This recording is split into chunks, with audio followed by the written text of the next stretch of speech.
কতদিন কেটে গেছে জানি না, ক্যালেন্ডারে শুধু সংখ্যা বদলেছে, কিন্তু আমার মনের জানালার দৃশ্য একটুকুও বদলায়নি।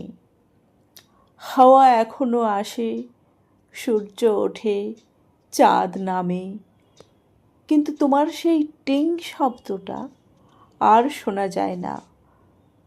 তবু একদিন এক বিকেলে হঠাৎ দরজার বাইরে একটা পায়ের শব্দ।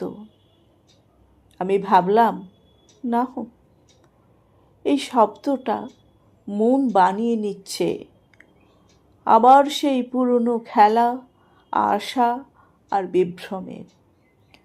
কিন্তু না, ডাকবেল বেজে উঠল, একটা ছোট্ট টেং, একেবারেই সেই পুরনো রঙের মতো। দরজা খুলতেই তুমি, হাত ভর্তি কুয়াশার মতো চুপচাপ দাঁড়িয়ে।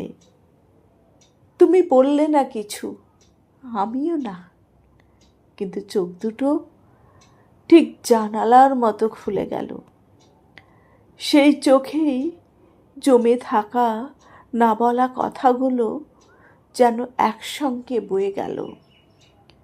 তুমি চুপ করে একটা চিরকুট দিলে, তাতে লেখা, তোমার মনের জানালাটা কি আজও আমার জন্যে খোলা? আমি হেসে বললাম, তোমার জন্য জানালা নয়, পুরো মনটাই এখনো খোলা রেখেছি।